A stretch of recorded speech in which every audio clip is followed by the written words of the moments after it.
হাই friends, মোৰ চেনেলৰ নতুন এটা ভিডিঅ'লৈ আপোনালোকক সকলোকে স্বাগতম জনাইছোঁ। আৰু আজি মই বনাবলৈ লৈছোঁ কলডিলৰ লগত মাছৰ এখন আঞ্জা। আৰু আপোনালোকে স্কিপ নকৰাকৈ ভিডিঅ'টো চাই থাকক। আৰু এয়া চাওক, মই কলডিলটো গুচাই এতিয়া কাটি ল'ম। কাটি লোৱাটো কোনো হেৰি নহয়, খালি আঙুলিবিলাকত বৰ ক'লা ক'লা এটা চেকা লাগি যায়।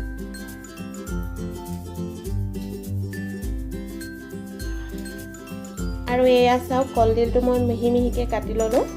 আৰু এতিয়া ইয়াতে নিমখ আৰু অকণমান হালধি দি পিনে পানী দি তিয়াই থৈ দিম অলপ সময়ৰ কাৰণে।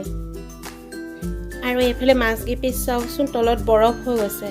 ফ্ৰিজত থৈ দিছিলোঁ যে, এইখিনি এতিয়া পানী দি থৈ দিম মই, তাৰপাছত গলি যাব এইখিনি।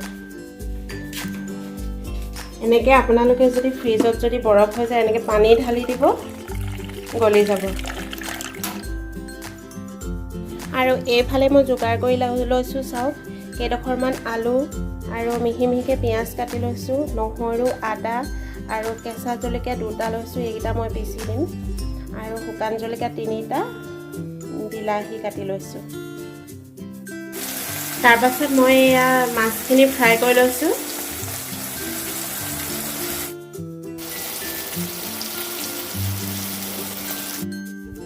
আৰু সেইফালে মাছখিনি ফ্ৰাই হওঁতে মই এই আদা, নহৰু আৰু কেঁচা জলকীয়াখিনি এই খুন্দনাটোতে পেষ্ট কৰি লওঁ। এবাৰ আলু কেইডোখৰ অলপ ফ্ৰাই কৰি লৈছোঁ। এতিয়া তেল গৰম হৈ গৈছে, এতিয়া মই দি দিম কেইখিলামান তেজপাত। তাৰপিছত দি দিছোঁ শুকান জলকীয়া কেইটা। তাৰপাছত দি দিম কেইটামান পাঁচফোৰণ। তাৰপিছত দি দিছোঁ পিঁয়াজখিনি।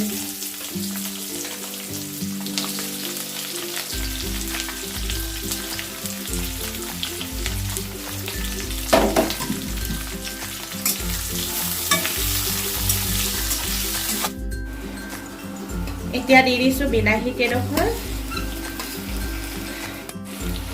দি দিছোঁ আদা নহৰু পেষ্টখিনি। আন্দাজমতে নিমখ আৰু হালধি আৰু অকণমান জিৰা ধনিয়া গুড়ি। এতিয়া মই এইখিনি অলপ দেৰি লৰাই ভাজি থাকিম।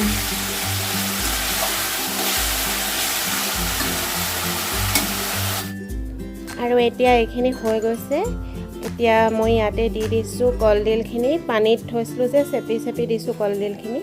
তাৰপাছত আৰু আলুখিনি দি দিছোঁ। আৰু এনেকৈ লৰাই মই 5-10 মিনিটমান ভাজি ল'ম। তাৰপাছত পানী এড কৰিম। আৰু এয়া চাওক, কলডিলখিনি প্ৰায় সিজি আহিছে। ইয়াতে এতিয়া মই এড কৰিম গৰম পানী।